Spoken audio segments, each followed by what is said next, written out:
أعوذ بالله من الشيطان الرجيم بسم الله الرحمن الرحيم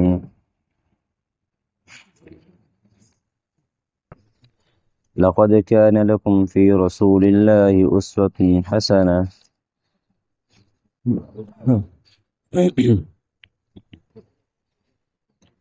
نبی کریم صلی اللہ علیہ وسلم کی مبارک سیرت کا سلسلہ چل رہا تھا۔ ہم نے پیارے پیغمبر صلی اللہ علیہ وسلم کی ہجرت مبارک کے بارے میں کل پڑھا تھا۔ حضور نے ہجرت کی مکہ مکرمہ سے مدینہ طیبہ کی طرف۔ جب ہجرت کی مکہ چھوڑا مدینہ آئے، مدینہ میں ہجرت کی۔ مدینہ کے حالات کیا تھے، کیسے تھے، اور مدینہ میں حضور نے کیسے گزارا، وہ تو بعد میں پڑھتے ہیں، لیکن اس سے پہلے یہ جاننا ضروری ہے کہ مدینہ کیسا شہر تھا، اس میں کیا کیا چیزیں پائی جاتی تھیں، اس کا تھوڑا جائزہ۔ تو مکہ اور مدینہ یہ دونوں شہر تھے جن میں پیارے پیغمبر صلی اللہ علیہ وسلم رہے ہیں، لیکن دونوں میں تھوڑا فرق تھا، دونوں علاقوں میں فرق تھا۔ ان کے بارے میں ہم تھوڑا معلوم کریں گے کیا فرق تھا، کس طرح کی باتیں ان دونوں میں تھیں۔ سب سے پہلے یہ کہ مکے میں جو مدینہ منورہ میں جو رہنے والے لوگ تھے یہ کون تھے۔ مدینہ منورہ میں دو قبیلے زیادہ آباد تھے، دو قومیں آباد تھیں، ایک یہود تھے، دوسرے عرب تھے، عرب یعنی قحطانی۔ یہود جو تھے ان کی کیا تاریخ تھی، عربوں کی کیا تاریخ تھی، اور پھر مدینہ خود شہر کی کیا تاریخ تھی، اس میں تھوڑا معلوم کرتے ہیں۔ یہود جو ہیں یہ جزیرہ عرب میں عموماً اور مدینہ منورہ کے اندر یعنی خصوصاً رہتے تھے، اور یہ پرانے زمانے سے لے کر یہاں پر رہنے لگے تھے۔ مدینہ میں پرانے زمانے سے یعنی کہ آنا وہ شروع ہو گئے، اور یعنی خاص کر جب یہودی اور رومیوں کی جنگ ہوئی اور بیت المقدس کو اور فلسطین کو برباد کر دیا گیا، یہودی دنیا کے پھر وہاں سے ہجرت کر کے دنیا کے مختلف علاقوں میں بکھر گئے۔ پھر یہودیوں کی بہت سی جماعتیں جو ہیں پھر عرب میں آنے لگیں، پھر یوں جو ہے مدینہ طیبہ میں پرانے زمانے سے اس کو یوں سمجھو کئی سو سال ہو چکے تھے کہ جزیرہ عرب میں وہ آ چکے تھے، یا یوں سمجھے کہ یعنی کہ پہلی صدی مسیح میں جناب عیسیٰ السلام کا جو پہلی صدی تھی نا، اس پہلی صدی میں یعنی یہ آئے تھے۔ اور مدینہ میں یہودیوں کی تین یعنی آبادیاں تھیں، تین قبیلے تھے، قینقاع، نذیر، قریظہ۔ ان کے اندر جو بالغ بندے ہیں نا ان کو اگر ملائے جائے، ان کی تینوں کی تعداد یعنی کہ وہ 2000 تھے، 700 ایک قبیلے کے بندے تھے، 700 دوسرے قبیلے کے تھے، 700 تیسرے قبیلے کے تھے، یوں ملاتے ہیں تو یہ تینوں قبیلوں کا ملا کر جو ہے وہ 2000 بندے بنتے ہیں ان کے۔ ہاں، وہ ان کے آپس میں لڑائیاں شڑائی بھی ہوا کرتی تھی، آپس میں لڑتے بھی تھے آپس میں، یعنی کہ کبھی نذیر والے جو ہے قریظہ سے لڑے، اور کبھی قریظہ والا نذیر اور قریظہ والوں سے لڑا، تو یہ آپس میں لڑائیاں ان کی ہوا کرتی تھی، اور جو ہے یعنی کہ آپس میں لڑتے تھے۔ اور لڑنے میں جو عربوں کی وہاں پر یعنی جماعتیں تھیں، اوس اور خزرج جو ہیں، جو بعد میں انصار بنے ہیں، تو ان میں سے کسی ایک کے ساتھ ان کا پھر معاہدہ ہو جاتا، ان کو حلیف بنا لیتے، تو پھر یوں آپس میں جو ہے لڑائیاں شروع کر لیتے، ان کی لڑائیاں ہو جاتی تھی پھر اس طرح، آپس میں لڑتے تھے، عربوں میں سے بھی ان کی لڑائیاں ہوا کرتی تھیں، اس طرح یہ ان کا یہ حال ہوتا تھا۔ مدینہ میں یہودیوں کی مختلف بستیاں اور محلے ہوتے تھے، اور بنو قینقاع کی جو بستی ہے نا، یہ مدینہ میں بنو نذیر اور بنو قریظہ کی بستی سے الگ ہے۔ ان میں آپس میں کوئی لڑائی ہو گئی تھی جس کی وجہ سے یعنی کہ اس کو خارج کر دیا گیا، بنو قینقاع کو، وہ دور گئے اور یہ الگ تھے۔ تو یہ جس علاقے میں بنو یعنی نذیر اور بنو قریظہ والے، یہ کھجوروں والا اور باغات کا زراعت کا علاقہ تھا، اور وہ جو تھا کچھ اس طرح کا علاقہ تھا جہاں پر زراعت وغیرہ کا کام ایسا نہیں ہوتا تھا۔ اس طرح یعنی کہ وہ کاروبار میں لگ گئے، پھر کاروبار میں بہت سی چیزیں بناتے تھے، سونا چاندی کا بہت زیادہ وہ کام کرتے تھے، اور زرہ گری کا بہت زیادہ کام کیا کرتے تھے یہ بنو قینقاع والے۔ اور مدینہ میں جو ہے ان کی یعنی یہودیوں کی بستیاں تھیں، جن میں مستحکم قلعے بھی تھے، ان قلعوں میں وہ رہتے تھے، چھوٹے بڑے ان کے قلعے ہوتے تھے، اپنے قلعے میں اپنی حفاظت سمجھتے تھے کہ قلعے میں اپنی حفاظت، اگر وہ باہر جائیں تو یعنی کہ ان کے گھر بچوں والوں کی حفاظت، اور اس کے علاوہ اپنے سامان کی حفاظت، ہر چیز کی حفاظت ان کو آسان لگتی تھی۔ ان قلعوں کے باہر جو ہے منا یعنی کہ کوئی سامان آتا تھا کسی باہر سے، جو قلعے سے باہر وہ سامان کھڑا ہوتا، پھر وہاں سے پھر اندر قلعے میں لے کر جاتے سامان کو۔ اور ان قلعوں کے باہر جو ہے ان کی تو مختلف دکانیں بھی لگتی تھی ان کی، اور تقریباً ان قلعوں کی جو تعداد ہے وہ یعنی قریب 60 کے قریب ہے، 60 سے ایک کم لکھا گیا ہے، یعنی 60 کے قریب ہے۔ تو عرب یعنی کہ جو یہودی تھے اپنے قلعوں میں یوں آباد ہوا کرتے تھے۔ اور مذہبی اعتبار سے یہودی ایک مستقل مذہب ہے، یہودیت دین ہے، اور یعنی آسمانی شریعت کا حامل بھی تھے، اور اپنے مدرسوں میں جن کو یہ مدراس کہا کرتے تھے وہاں پر دینی اور دنیوی امور کے بارے میں پڑھتے تھے، شرعی احکام اور تاریخ انبیاء کرام کے حالات اپنے یعنی عبادت گاہ میں پڑھتے تھے۔ اور یعنی اس طرح کوشش کرتے کہ ان پر وہ عمل کرنے کی کوشش کرتے تھے، اور کبھی جو اپنے کاہن و عالموں کی ایجاد کردہ نئی نئی باتوں کے پیچھے بھی چلتے تھے۔ 100% تو دین کے پاس پکا تھا نہیں، کچھ وہاں سے کچھ یعنی بنایا ادھر ادھر سے لیتے تھے۔ یہ ان کا مذہبی حال تھا۔ ہاں، اور جو ہے یہودی ان کے مذہبی اخلاقی حالت پھر یعنی کیا بنی، وہ یہ تھا کہ بھائی اپنے یعنی کتابوں کی تعلیمات کے اعتبار سے بہت کمزور تھے، پڑھتے ضرور تھے، اپنے تعلیمات پر عمل کرنا ان میں وہ نہیں تھا۔ یہاں تک کہ یعنی ان کے جو اپنے یعنی کہ قریبی عرب والے لوگ تھے نا، ان کے ساتھ مانوس ہو کر کچھ باتیں ان میں آ گئی، یعنی ایک دوسرے کے اندر یعنی کھانے پینے میں حلال حرام کی تمیز نہیں تھی۔ توحید کا تو یعنی کہ انہوں نے قصہ ہی ختم کر دیا۔ تقریباً ویسے کہتے ہیں یہودیوں میں توحید بڑی ہوتی ہے، لیکن ان کے اندر وہ توحید کا بھی وہ نہ رہا جو ہونا چاہیے،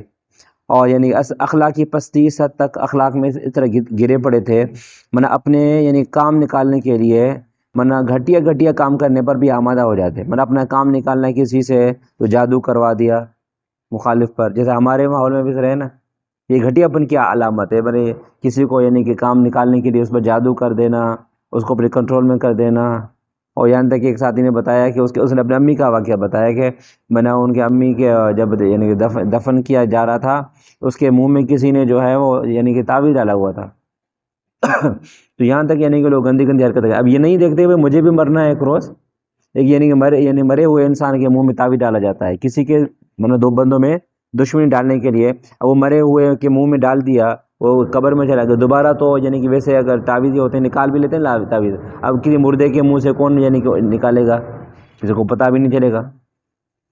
تو بہرحال جو ہمیشہ ان کے اندر جو ان دونوں کے درمیان تفریق و لڑائی رہے، تو یعنی کہ صرف گھٹیا پر یہ عادت ہے، یہ گندی ہے۔ اور اس کے علاوہ یعنی کہ اپنے جو ساتھی تھے یعنی فریق مخالف، ان کے بارے میں کیا کھانے میں زہر ملانا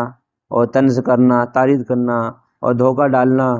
اور یعنی کہ دو معنی گفتگو بول کر لوگوں کی یعنی کہ دل کو مجروح کر دینا، اس طرح کی گھٹیا اس میں عادتیں تھی، ایسی عادتیں جو کسی کے مردانگی یا اخلاقی اعتبار سے وہ بری ہوتی ہیں۔ خاص کر جادو تو ان کی تو پرانی مہارت ہے، جادو کے ساتھ ان کی جو پرانا جو یعنی کہ جناب سلیمان علیہ السلام کے دور سے یعنی کہ ان کا جو جادو ہے یہ بڑا پرانا مشہور ہے، اور آج تک یہودیت جو ہے اپنے جادو کے اندر مشہور ہیں کہ وہ بڑا جادو کرتے ہیں۔ تو بہرحال یہ ان کے قصے تھے۔ اور مثلا آپ علیہ السلام کو یعنی کہ زہر پیش کی، آپ علیہ السلام کے ساتھ گھٹی انداز میں بات کرنا، اور جو ہے آپ صلی اللہ علیہ وسلم کو طرح طرح کے الفاظ کسنا، آپ صلی اللہ علیہ وسلم کو السلام علیکم کہنا، سام سے مراد ہے موت، جیسے کہ ہم کہتے ہیں نا السلام علیکم، وہ کہتے ہیں السلام علیکم، بات کو بگاڑ کے معاذ اللہ حضور کو بددعا دینے اور یعنی کہ غصہ کی کرنے کی کوشش کیا کرتے تھے۔ تو یہ حال تھا ان کے گھٹیا پن کی۔ اور اس کے علاوہ اقتصاد کے اعتبار سے یہ یہودی جو ہے نا مال کے اعتبار سے تو بہت آگے تھے، اور مال جمع کرنا، کیونکہ جن کے سامنے دنیا ہوتی ہے وہ دنیا میں ہی اپنا پوری محنت صرف کرتا ہے، اور محنت کا قانون ہے کہ من جد وجد، جو محنت کرتا ہے اس کو ضرور ملتا ہے۔ انہوں نے محنت ان کی دنیا میں کی تو ان کو دنیا ملی،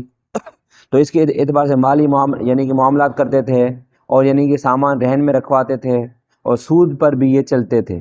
اور ان کا کاروبار سود پر اور رہن پر ہوا کرتا تھا۔ رہن میں اتنے آگے ہو چکے تھے کہ بھائی رہن اس کو کہا جاتا ہے بھائی جو نا مجھے آپ یعنی کہ 10,000 روپیہ دیجئے، تو اگلا کہے گا تو مجھے 10,000 واپس دے گا یا نہیں، مجھے تو یقین نہیں ہے، کوئی چیز میرے پاس رکھواؤ،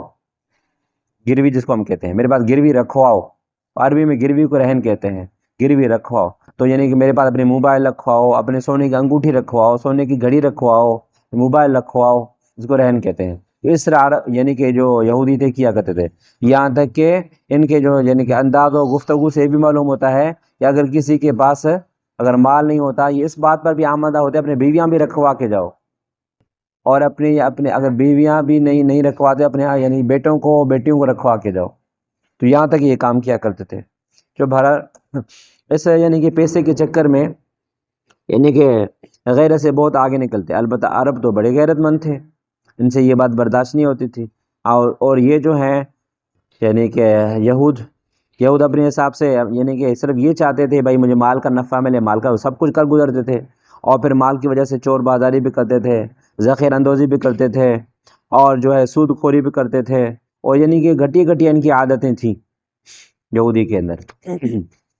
یہ تو یہ مالی اعتبار سے ان کی گھٹی عادتیں ہیں، باقی ذاتی اعتبار سے اگر آپ دیکھیں تو قرآن شریف میں اس کی بہت سی یعنی گھٹی عادتیں بیان کی ہیں، بہت سی گھٹی عادتیں ان کی ہیں۔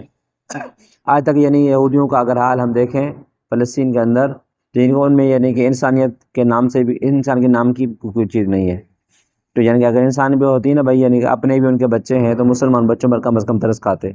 رات کو سوتے ہیں تو ان پر بمباریاں کی جاتی ہیں، لیکن مخیم اپنے خیموں میں ہوتے ہیں، خیمے جلائے جاتے ہیں جن کے اندر یعنی کہ مسلمان کے ننھے منھے بچے یعنی مکمل کا مکمل جل جاتے ہیں، کوئلہ بن جاتے ہیں، اور ان کو یعنی کہ رحم ہی نہیں آ رہا، ترس ہی نہیں آ رہا، اتنے بے رحم ظالم ہو چکے ہیں۔ تو بہرحال اور دینی ثقافت کے اعتبار سے یعنی عرب کے جو یعنی کہ یہودی ہے نا، یہ عربی بولتے تھے، ان کو عربی آتی تھی اصلی فطری، لیکن انہوں نے عربی کے ساتھ عبرانی بھی بول رکھی تھی جو ان کی پرانی زبان تھی، اس وجہ سے ان کی عربی میں جو ہے عبرانی زبان مکس ہوا کرتی تھی، خالص عربی یہ نہیں بولتے تھے، اس میں یہ مکس تھا۔ اور جو ہے یہودی ان کا ایک بنا نظریہ رہا ہے، یہودی جو ہے نا اپنے آپ کو دنیا کے ہر چیز سے آگے سمجھتے ہیں، وہ کہتے ہیں ہم ہی آگے ہیں، ہمارا کوئی مقابلہ نہیں کر سکتا، اور یہ انسان کو یعنی کہ برے نتیجے تک پہنچاتا ہے جس کے اندر یہ نظریہ پایا جائے۔ وہ کیا؟ بعض لوگ کہتے ہیں اپنے ماضی میں اپنا ان کا کوئی نسب نامہ ہوتا ہے یا کوئی اور چیز ہوتی ہے، کسی ان کے بڑے نے کوئی کام کیا ہے، بس اس بڑے کا نام یاد کر کے بس گنگناتے ہیں، خود کچھ نہیں کرتے، ہمارے بڑے نے یہ کیا، ہمارے بڑے نے یہ کیا، ہمارے بڑے نے یہ کیا، بڑے نے یہ کیا، یہ کر کے بندے نا جو آگے جاتے ہیں، اور یعنی کہ اس طرح کے بندے کچھ نہیں کرتے، کھوکھلے ہوتے ہیں، ان کے پاس صرف 4 کہانیاں ہوتی ہیں جو یعنی کہ جو کر کے چلے آتے ہیں۔ تو ہمارے اندر بھی بعض لوگ اس طرح پائے جاتے ہیں، تو ہمارے جو بڑے ہیں نا وہ اس طرح کرتے تھے، کوئی ذات پات والے اکثر ہمارے بڑے اس طرح کرتے تھے، بڑے اور خود اس کے مقابلے میں کچھ نہیں ہوتا۔ اور ہمارے یعنی کہ بعض جو لوگ ہیں یعنی دین کے کچھ شعبوں کے اندر بھی وہ اس طرح ہمارے بڑے اس طرح ہمارے بڑوں کا نام لیتے ہیں، اور خود اس کے اندر عمل کچھ پایا بھی نہیں جاتا۔ بھائی بڑے اگر اس طرح ہیں تو ہمیں بڑوں کے راستے پہ جانا چاہیے نا، ہمیں تو کچھ کرنا چاہیے۔ اللہ فرماتے ہیں لقد کان لکم فی رسول اللہ اسوۃ حسنہ، نبی علیہ السلام کو بہترین نمونہ بنایا، یہ نہیں کہ صرف یعنی کہ اس کو سامنے رکھو اور بس دیکھتے رہو، نہیں، جیسے شیشے میں کوئی چیز یعنی کہ اچھی پیاری چیز رکھی کہ وہ دیکھی جاتی ہے، نہیں، بلکہ اس کو سمپل بنا کے اپنی زندگی اس کے جیسی گزارنے کی بھی کوشش کرو، ورنہ اس کو اپنے عمل میں بھی لاؤ، تو آنکھوں کی زینت نہ بناؤ، اپنے عملی زندگی بھی اس کو بناؤ، تو پھر بندہ کچھ کر سکتا ہے۔ بہرحال ان کے اندر یہ حالات تھی، جو اپنے بڑوں پر فخر کرتے تھے، ہمارے بڑے انبیاء تھے، ہم انبیاء کے جو ہے اولاد ہیں، ہمیں یہ ہے، ہمیں وہ ہے، اس طرح کر کے وہ اپنے کو بہت کچھ سمجھتے تھے۔ اور اس کے علاوہ تو جس کی وجہ سے ان سے بہت سی چیزیں جا چکی، انبیاء کرام کی یعنی نصیحتیں اور انبیاء کرام کی محنت ان سے ختم ہو چکی تھی اس حساب سے۔ اور یعنی کہ عربوں کے ساتھ اتنا رہے، عرب مشرک تھے، کبھی ان کو یہ توفیق نہیں ہوئی کہ ان کو جا کر دعوت دیں، کیوں بھائی خود توحیدی تھے نا، تو اپنے حساب سے وہ کہتے ہیں ہم توحیدی ہیں، تو ان دعوت دیتے، لیکن ان کے یہ نہیں کہ طبیعت میں یہ بات کبھی آئی ہی نہیں ہے کہ بھائی دعوت بھی دینی ہے۔ تو اس طرح کا ذوق، دعوت نہ دینے کا ذوق یہودی نہ ہو سکتا ہے، ان مسلمانوں کا ذوق نہیں ہو سکتا، مسلمانوں کو داعی بننا چاہیے۔ تو یہودی کیا کرتے اپنے آپ کو بہت بڑا سمجھتے تھے، اور یعنی کہ کہتے یہ مسلک جو یہودیت ہے نا ہماری مخصوص ہے، دنیا میں کوئی اس مسلک میں یعنی ٹانگ نہیں رکھ سکتا، اس میں قدم نہیں رکھ سکتا، لہذا بس ہم یہودی ہیں، دنیا میں کوئی باہر کا نہیں آ سکتا، لہذا ہمیں دعوت دینے کی ضرورت بھی نہیں ہے، تو ان کا یہ کام چلتا تھا۔ تو بہرحال اور اس کے علاوہ یہودیوں میں کچھ یعنی کہ عربوں کے لوگ بھی اس طرح کے تھے، تو عربوں کے لوگ جو ہے ان کی شادیاں یا کچھ تعلقات ان کے ساتھ ہو گئے، جن کی وجہ سے عربوں کے بھی کچھ بچے جو یہودی بن گئے تھے، یعنی تعلقات، باہمی تعلقات کی بنا پر۔ اور جیسا کہ ایک یعنی سنن ابو داؤد کی روایت کے اندر ہے کہ میں نے ایک یہ بھی رسم پائی جاتی تھی، جس عورت کا بچہ زندہ نہیں رہتا تھا تو وہ کیا کہتی تھی، وہ منت مانتی تھی اگر میرا بچہ زندہ رہا تو اس کو میں یہودی بنا دوں گی، ان کے پاس بھیج دوں گی، یہودی بنا دوں گی۔ اس زمانے میں ایک طرح کی نظر ان کی تھی۔ تو بہرحال میں نے اس طرح کی یعنی کہ نظر کرتے تھے، بچوں کو یہودیوں کی طرف بھیجتے تھے، پھر اس طرح بھی یہودی کچھ بن گئے۔ میں نے عربوں کے بھی کچھ لوگ تھے عرب، لیکن ان کے کسی رشتے کی وجہ سے یا ان نظر وغیرہ کی وجہ سے وہ یہودی بنے تھے۔ یہ یہودی کی مختصر تاریخ تھی۔ اور اس کے علاوہ وہاں پر یعنی عربوں کے قبیلے پر رہتے تھے، دو قبیلے، ایک اوس تھا، ایک خزرج تھا۔ یہ دونوں بڑے قبیلے تھے جو کہ قحطانی تھے، اور یہ یہودیوں کے بعد مدینہ میں آباد ہوئے ہیں، یہودیوں کے بعد آباد ہوئے ہیں، اور یہ خالص عرب تھے، جس طرح کہ وہ مکے والے عرب تھے نا، یہ بھی خالص عرب تھے۔ اور یہ جو ہے ہمارا جو دو قبیلے ہیں، یہ اپنے حساب سے بڑی شان و شوکت اور بڑے نسب ان کا اچھا تھا، یہاں تک کہ قریش بھی یعنی کہ نسب کو مانتے تھے، اور قریشی جو ہے یعنی کہ ان کا بھی ان کے ساتھ یعنی نکاح کا رشتہ بھی آپس میں چلتا تھا۔ آپ صلی اللہ علیہ وسلم کے جو یعنی کہ یہ دادا ہیں، پردادا ہیں ہاشم، انہوں نے یعنی بنو عدی کی ایک عورت سے نکاح کیا تھا، تو یوں آپ صلی اللہ علیہ وسلم کے جو ماماؤں میں پڑتے بنو نجار، اور یعنی کہ وہ مدینے والے ہیں۔ تو بہرحال ان میں سے جو ہے یعنی خرج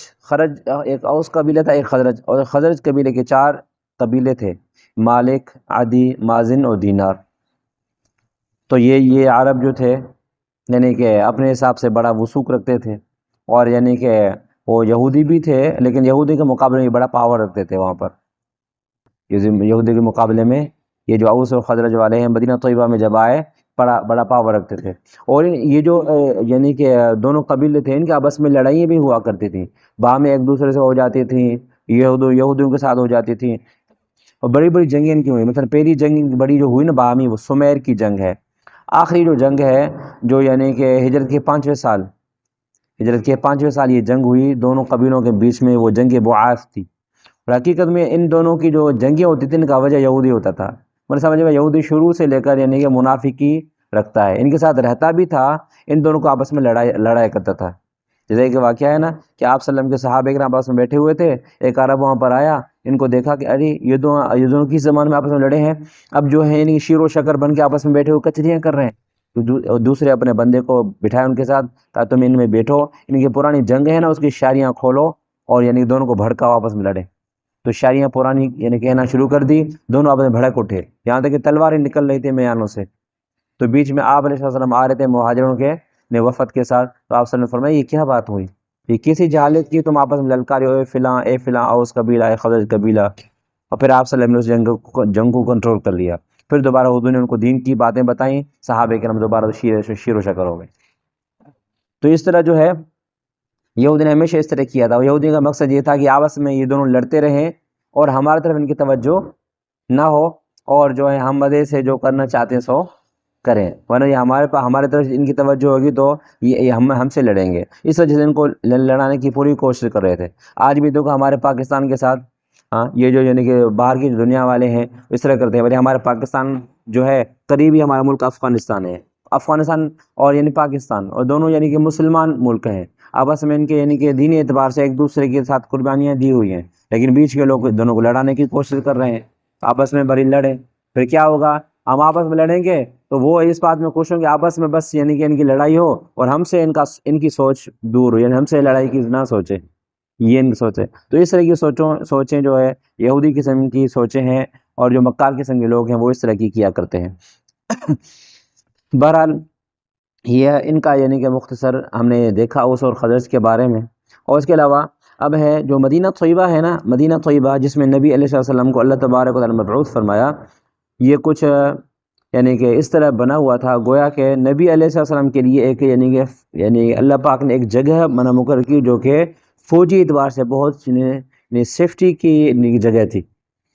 اس کے 2 طرف یعنی کہ پہاڑ پڑتے تھے، جس کو لاوے ہوتے ہیں، لاوے یعنی کہ پہاڑوں کے بیچ سے آتش فشاں نکلتے ہیں اور یعنی آگ نکلتی ہے اور پھر یعنی کالے کالے پتھر ہو جاتے ہیں۔ تو عرب یعنی کہ مدینہ منور میں کچھ اس طرح یعنی کہ پتھر بنے ہوئے تھے۔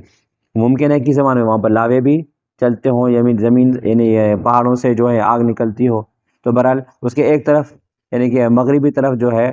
حرۃ الوبرا اور اس کے مشرقی طرف میں جو ہے حرۃ واقم، یہ دو بڑے یعنی کہ اس طرح کے چٹانیں تھیں مضبوط۔ اس طرف سے یعنی کہ انسان کا لانا تو آنا مشکل ہے، لیکن گھوڑے اونٹوں کا آنا بھی مشکل ہے، اتنے نوکدار پتھریلے ہیں تو انسان وہاں پر مشکل سے آ سکتا ہے، ان کا آنا بڑا مشکل ہوتا ہے۔ اور یعنی ایک طرف جو ہے گنجان علاقہ تھا جہاں پر یعنی کہ نخلستان تھا، یعنی کہ کھجور زیادہ تھی، تو کھجوروں کی وجہ سے دشمن نہیں آ سکتا تھا، اور آتا تو اگر یعنی کہ چند یعنی کہ فوج بٹھا دی گئی دشمن کو وہ یعنی پورا کر سکتے تھے کہیں چھپا چھپا کے، کیونکہ گنجان باغ ہوتے، اتنے گنجان باغ ہوتے تھے۔ آج صبح جب نے آج یعنی فضائل اعمال میں پڑھا، وہ صحابی اپنے باغ میں گئے تھے، اتنے گنجان تھے کہ ایک یہ پرندہ اس میں گھسا تو وہ نکل نہیں سکتا تھا، پرندے کو نکلنے میں نقصان یعنی کہ مشکل لگا، اتنے گنجان باغ تھے۔ تو وہاں پر کافر کیسے آ سکتے تھے؟ تو مسلمان اگر گنجان باغوں میں اپنے لوگ چھپا کے بٹھائے تو یعنی کافر دنیا سے اس کو یعنی کہ چھپ کے مار سکتے ہیں۔ باقی ایک طرف باقی رہا تو جہاں سے وہ آ سکتے تھے، تو آپ صلی اللہ علیہ وسلم یعنی کہ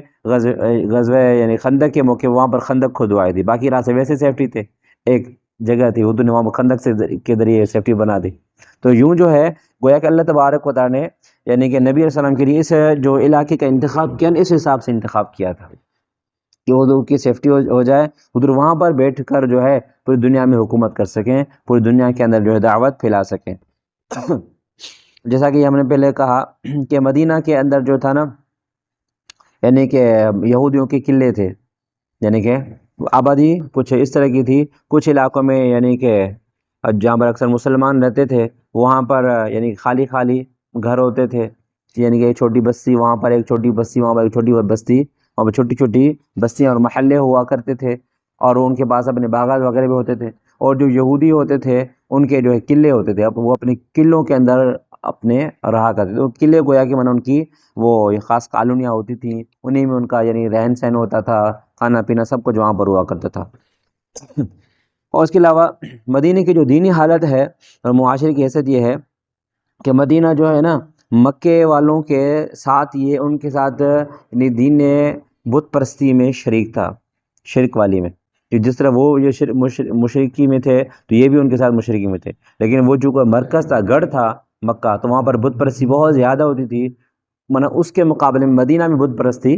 بہت قلیل تھی اور کم تھی، لیکن تھی یہاں پر بھی بت پرستی۔ اور یعنی کہ جو بت مشہور بت تھے ان میں سے ایک حبل بت تھا، وہ مکہ کے اندر تھا، اور یعنی کہ ایک بت تھا یعنی کہ لات، وہ طائف والوں کے پاس تھا، اور طائف والے ان کو بڑی محبت سے دیکھتے تھے۔ اور اس کے ایک بت عزا والوں کو یعنی کہ مکے والے بڑی محبت کی نگاہ سے دیکھتے تھے۔ اور ایک بت تھا منات، اور منات جو ہے یہ مدینہ کے اندر مدینہ والوں کا بڑا محبوب یعنی کہ بت ہوا کرتا تھا۔ قرآن شریف میں اللہ نے فرمایا نا سورہ نجم میں افرأیتم اللات والعزی ومناة الثالثة الاخری، اللہ نے ان بتوں کا لات، عزا اور منات کا ذکر اللہ نے قرآن میں بھی کیا ہے۔ تو بہرحال یعنی کہ ان کے دینی حالت یہ تھی کہ وہاں پر جو ہے بت پرستی تھی، لیکن اس کے ساتھ ساتھ جو ہے یعنی کہ وہ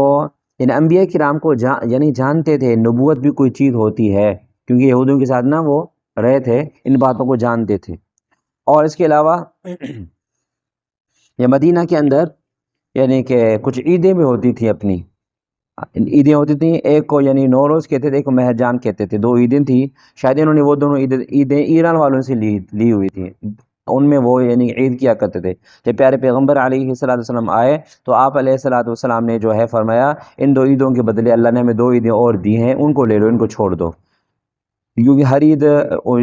جو جس کی عید ہوتی ہے نا اس میں اس کے اثرات ہوتے ہیں، یہ ایرانی و مجوسی کے ہیں تو ان میں ان کے یعنی کہ عبادت کے اثرات ہوں گے، تو ہماری تو یعنی عید الاضحیٰ عید الافطار ہے، عید الاضحیٰ عید الفطر ہے، ہم تو یہی عید منائیں گے، اس میں ہماری عبادت ہے۔ تو اس اعتبار آج کل ہمارے پاکستان میں ہمارے یعنی کہ مسلمانوں میں جو تہوار نکل گئی ہیں نا، یعنی کہ وہ لگڑ کی تہوار ہوتی ہے اور ٹوپی اجرک کی ہوتی ہے، دوسرے نظر کس طرح کی تہواریں ہم نے بنائی ہوئی ہیں، اکثر اس میں دیکھا جائے اس میں وہ عبادت کا وہ مغز نہیں ہوتا، یا لوگوں نے اپنے طرف سے بنائے ہوئے، بعض لوگ جو ہے یہود یعنی عیسائیوں کے کرسمس کو اپنے اندر لاتے ہیں، بعد عشق و محبت والے جو عید جو مناتے ہیں، عشق محبت کی گفٹیں دیتے ہیں. اس میں دیکھو ان کی سوچ کی عکاسی ہوتی ہے جن سے ہم ان چیزوں کو لے رہے ہوتے ہیں. تو کوشش کر کے مسلمانوں کو اپنی عیدوں کو لینا چاہیے جو اللہ اس کے رسول ہمیں دیے ہیں، ان کو سیریس سے انہی کو لیں، اور اپنے بچوں کو بالکل یعنی کہ وہ عیدیں نہ دیں. جیسا کہ ہولی کی عید ہمارے بچے اسکول کالج میں پڑھتے ہیں تو وہاں پر ہندو لڑکے ہوتے ہیں، ان کو یعنی رنگ لگا دیتے ہیں ہولی کی رسم میں. تو پٹاخوں کی عید یہ بھی یعنی کہ ہندوؤں کی، اگر ہم اپنے بچوں کو خود پیسے دیں گے جا کر پٹاخے لے لو، رنگ لے لو، تو گویا کہ اس میں گویا کہ ہم خود اس کو سپورٹ کر رہے ہیں کہ بھائی تم یعنی کہ دین یعنی کہ ہندو کو سپورٹ کرو. ہم اس کو کہتے ہیں کرسمس میں شریک ہو جانے، تم یعنی دین عیسائی کو سپورٹ کرو. ہم اپنے بچوں کو خود گویا کہ گمراہ کر رہے ہوتے ہیں. لہذا اس وجہ سے ان کے چیزوں میں شریک نہیں ہونا چاہیے اور اپنے بچوں کو ان سے بچانا چاہیے. بہرحال یہ جو اوس خزرج کے قبیلے جو تھے مدینہ منور میں، ان کا اپنا اچھا مقام تھا، ان کی یعنی نسب بھی بڑا اچھا تھا. جیسا کہ پہلے یہ بات عرض کر چکی کہ یعنی مکے کے کچھ لوگ بھی ان کے ساتھ نکاح کیا کرتے ہیں، لیکن اس کے باوجود بھی قریشی لوگ اپنے آپ کو بڑا بہت سمجھتے تھے کہ ہمارے مقابلے کا تو کوئی ہے نہیں. پھر بھی کیوں ان کا نسب بڑا آگے تھا. اقتصادی و تمدنی اعتبار سے مدینہ جو ہے نا ایک یعنی زرعی زمین تھا، زرعی علاقہ تھا. وہاں پر کھیتی باڑی زیادہ ہوا کرتی تھی، اور یعنی کہ پھل فروٹ میں کھجوریں ہوتی تھیں زیادہ، اور انگور ہوتے تھے. اور کھجور سے بہت سے زیادہ کام کیا کرتے تھے. صنعت کاری ہے، تعمیرات، ایندھن، جانوروں کو کھلانے کا کام کھجور سے کیا کرتے تھے. اور کھجور جو ہے یعنی کہ طاقت کے اعتبار سے بڑا مفید تھا، وہ کھاتے تھے اور اپنی یعنی کہ جان بناتے تھے. آج بھی یہی ہے کہ بھئی جو لوگ زیادہ کام کیا کرتے ہیں نا، اس کو چاہیے کہ کھجور زیادہ کھائے، اس میں اللہ نے بڑی طاقت رکھی ہوئی ہے. تو یعنی کہ بڑی نعمت اللہ نے ان کو دے دی ہوئی ہے. اور اس کے علاوہ ان کے پاس انگور بھی بہت تھی، انگوروں کے بھی گویا کے باغ ہوتے تھے انگور. اور اس کے علاوہ کھیتی باڑی کے اعتبار سے اس کے اندر جو جو بھی ہوا کرتی تھی، اور اس کے علاوہ جو ہے مانا اس میں گندم بھی ہوتی تھی. لیکن پہلے نمبر پر جو کو زیادہ استعمال کیا کرتے ہیں. آج بھی کہتے ہیں جو کا جو کش ہے نا، جو یہ انسانی طاقت کے لیے بڑا اچھا مفید ہے. اگر یعنی جو اسکول یعنی کہ پڑھائی والے جو ہے نا، روزانہ صبح یہ جو بنائے نا، جو کے اندر جو ہے کھجور ڈالیں اور دودھ میں اس کو بنائیں، روزانہ اس کو یعنی کہ پکائیں، خود بھی کھائیں، بچوں کو کھلائیں، بڑا یعنی کہ اس کے دماغ کے لیے اور جسمانی طاقت کے بڑا مفید ہوگا. تو حضور نے اس کی یعنی کہ تعریف بیان فرمائی. اور یعنی کہ عربوں کے اندر کیا ہوتا تھا، کوئی بندہ یعنی کہ کسی تکلیف میں مبتلا ہوتا، کسی اور مصیبت میں ہوتا، یا اس کو بیماری کی وجہ سے کمزوری ہو جاتی، جیسے ہمارے پاس ملیریا سے بندہ چاک ہو جاتا ہے، یا اس کے بیماریاں اس میں چڑھ جاتی ہیں، سوا کمزور ہو جاتا ہے، اس میں یہ چیز کھلائی جاتی تھی. تو یہ بڑا مفید ہوتا تھا. تو بہرحال تو یعنی کہ اس وجہ سے ان کو یعنی کھیتی باڑی کا بڑا ملکہ ہوتا تھا. کھجوروں کے بارے میں ان کی بڑی مہارت ہوتی تھی. کھجوروں کی کئی قسم ان کے پاس ہوتے تھے، ان کا احاطہ مشکل ہے. عربوں سے ابھی پوچھو کہ فلاں یہ سکری ہے، یہ فلاں بڑے کھجور ہوتے ہیں اور قسم کے، اور ان کے نام تک جانتے ہیں. اور ان کے اندر یعنی کہ اس کو یعنی محفوظ کرنا بھی جانتے ہیں. یہ سالوں تک اس طرح اس کو محفوظ کرتے ہیں کہ وہ خراب نہ ہو. وہ مٹکوں میں نہ جانے کسے ڈالتے ہیں، اور فریزر میں اس کو محفوظ کر لیتے ہیں. پورا سال آپ وہاں پر جائیں گے آپ کو کھجور ملے گا. کھجور کے موسم تو ایک خاص موسم ہوتی ہے، لیکن کھجور ہر وقت آپ کو ملے گی وہاں پر. اور اس کے علاوہ یعنی کھجوروں کے بارے میں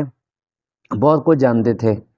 ہاں، کھجوروں کے اندر جو ہے تعبیر کرنا، نر دینا، اور کھجور کی یعنی کہ سنبھال کرنا، اس کے اعتبار سے کئی ان کے اندر یہ تھیں. اور یعنی کہ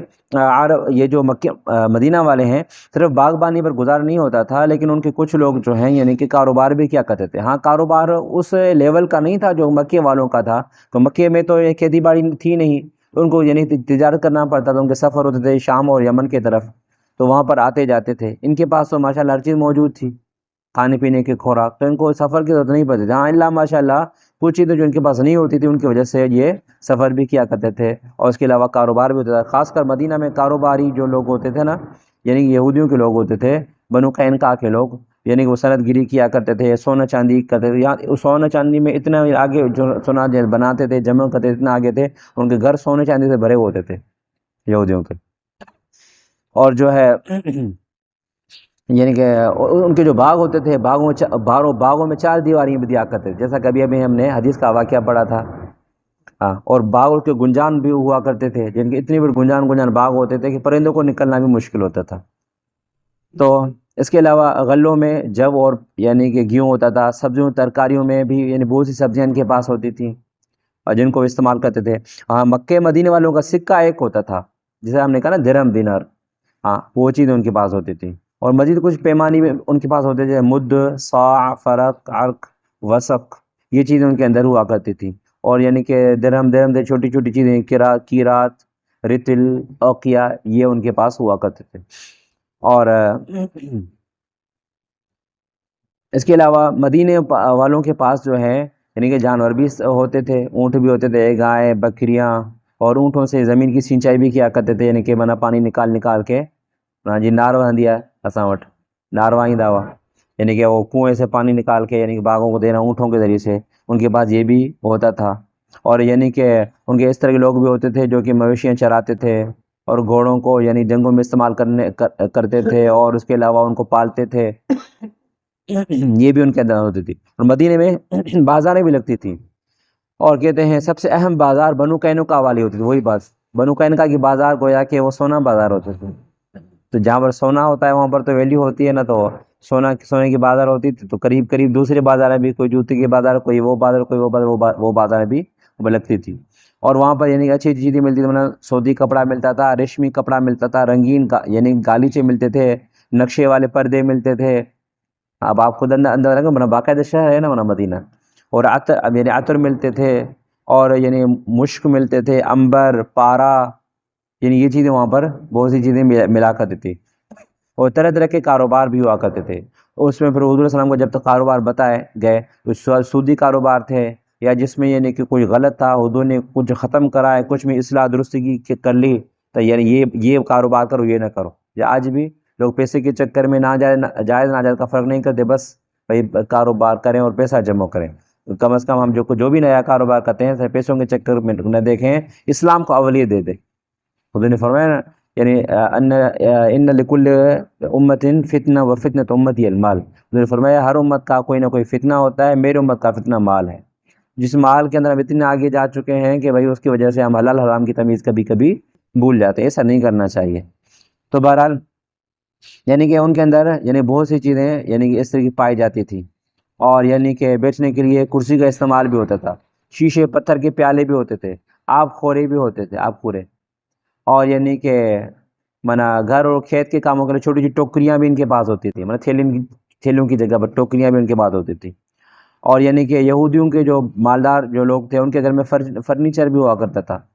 قسم قسم کے زیورات بھی وہاں پر ہوا کرتے تھے، کنگن، بازو بند، اور یعنی کہ پازیب جس کو یعنی کہ پائل کہتے ہیں، اور کان کے بندے، کان کی بالیاں، اور یعنی انگوٹھے، سونے، یمنی دانتوں کے ہار، یہ ہار ان کے اندر یہ باتیں موجود تھیں. اور عورتیں جو ہے بننے کا، کاٹنے کا کام کرتی تھی، یعنی کہ سلائی وغیرہ، اور جو ہے یعنی کہ کپاس کو توڑ کے بنانا ملانا، اور سلائی، رنگائی، اور جو ہے سنگ تراشی، یعنی کہ وہ پتھروں کو تراش کے بنانا. اس طرح کی بہت سی چیزیں وہاں پر ہوتی تھیں. پر یہ مدینے کا جو ہے مختصر نقشہ ہے جو ہم نے یہ معلوم کیا تھا. تو اس تمام سے ہمیں یہ بات معلوم ہو گئی. تو مدینہ اس زمانے میں ماشاءاللہ ایک اچھا بھلا شہر تھا. یہ باتیں حضور کے سے پہلے یا حضور کے بعد جو ہے مدینہ اتنا ماشاءاللہ آباد شہر ہو چکا تھا. اور اللہ تبارک و تعالیٰ کو حضور کا اس مدینہ کو جو ہے نا یعنی کہ وہ بنانا تھا، مرکز بنانا تھا، یہاں سے یعنی دین کا کام پوری دنیا تک پہنچانا تھا. تو اس طرح کی چیزیں اللہ نے حضور کو اس یعنی مدینہ کو ایک فوجی اعتبار سے گویا کہ ایک عسکری وہ علاقہ بھی بنا دیا، اور ساتھ ساتھ اس کو ایک باقاعدہ شہر بھی بنایا. تو حضور آئیں تو وہاں پر ہر چیز مہیا ہو، تو لوگ جو بھی وہاں پر آئیں تو باقاعدہ رہ کر اچھی طرح یعنی زندگی گزارے، دنیا کی بھی خوشحالی حاصل ہو، آخر کی بھی خوشحالی حاصل ہو. یہ مدینہ کا مختلف جائزہ تھا. آگے انشاءاللہ حضور جب مدینہ طیبہ میں تشریف فرما ہوئے تو اس وقت حضور کا کیا استقبال ہوا، کیا باتیں ہوئیں، انشاءاللہ اس کو کل پڑھیں گے. اللہ پاک کی دعا ہے جو کچھ کہا سنا قبول منظور فرمائے، ملک توفیق نصیب عطا فرمائے. اور یہ علماء فرماتے ہیں کہ بھئی حضور سے نہ مسلمان کو محبت ہونی چاہیے، اور ہر وہ چیز جس سے حضور کا تھوڑا سا بھی تعلق رہا ہو نا اس سے بھی محبت ہونی چاہیے. اور مکہ مدینے سے ہمارے پیارے پیغمبر کا بڑا تعلق ہے، چھوٹا سا نہیں بڑا تعلق ہے. اس وجہ ان شہروں سے بھی ہمیں محبت ہونی چاہیے، مکہ مدینے سے ہمیں محبت ہونی چاہیے. اور کوشش یہ دعا بھی ہونی چاہیے اللہ ہمیں بار بار وہاں پر بھیجو. اور بندے کم از کم کوشش کرے گی اللہ پاک ہمیں نا عمرے کی توفیق نصیب عطا فرمائے. وہ علاقے جو ہم وہاں پر دیکھ کے آئیں، ہماری آنکھوں کو ذرا ٹھنڈک مل جائے. جس سے دنیا کے لیے پیسے کماتے ہیں، بڑا کاروبار میں لاکھوں کا یہ ملے وہ ملے، مطلب کبھی ہم نے یہ کبھی واقعی اس بات کو ہم نے کبھی سیریس لیا ہے؟ میں نے عمرے میں جانا چاہتا ہوں، یہ نیت تو کرتے ہیں، سیریس لیا کہ عمرے میں جانا چاہتا ہوں، اور روزانہ ہم نے پیسے جمع کیے اس کے لیے، ہر مہینے 1000 جمع کروں؟ کبھی ہم سوچیں تھوڑا، شاید ہم نے یہ کم نہیں کیا ہوگا۔ جیسے علماء فرماتے ہیں نا کہ اگر تم واقعی جس طرح زبانی کہتے ہو نا میں مجھے اللہ مجھے عمرہ نصیب کرو، وہ کبھی عملی میدان میں ایسا کر کے بھی دکھاؤ، جس کا ایک طریقہ یہ ہے کہ بھائی جو ہے نا آپ پیسے تھوڑا کر کے جمع کرو، پھر جب ٹائم آئے گا نا تو مزید آپ کا اکثر تو جمع ہوا ہوگا، باقی تھوڑے ادھر ادھر جمع کرنا آسان ہوتا ہے، اور یہ انسان یہ ٹائم آتا ہے اس وقت کہتے ہیں بھائی یہ جو ہے 2 لاکھ کا عمرہ ہے، اب کہاں سے لاؤں؟ اب پریشان ہوتا ہے بھائی، تو نے پیسے جمع کیے تھے 1.5 لاکھ تو اللہ تھا ہی، باقی 50,000 کہیں سے آ جاتے ہیں تو آسانی ہو جاتی، تو بندہ اگر اس طرح کرے خود اپنا بھی عمرہ ہو جائے گا اور جو اپنے بچوں کا بھی عمرہ ہو جائے گا، کوشش کرے گا ہر سال کی ترتیب بندہ یعنی بنائے، خود بھی عمرہ کرے بچوں کی بھی عمرہ کروائے، وہ اچھے یعنی کہ علاقے ہیں تو وہاں پر جب بار بار آئیں گے جائیں گے نا انشاءاللہ اس سے ہمارے دین کے ساتھ تعلقات اور مضبوط ہو جائیں گے، اور اس فتنے کے ماحول سے انشاءاللہ ہمیں اچھی طریقے سے نکالیں گے، دجالی یعنی کہ فتنوں سے اللہ پاک ہمیں نکالیں گے انشاءاللہ، یہ بھی ایک ذریعہ بنے گا۔ صلی اللہ پاک کی دعا ہے جو کچھ کہا سنا قبول منظور فرمائے، عمل کی توفیق نصیب عطا فرمائے، حضور کی محبت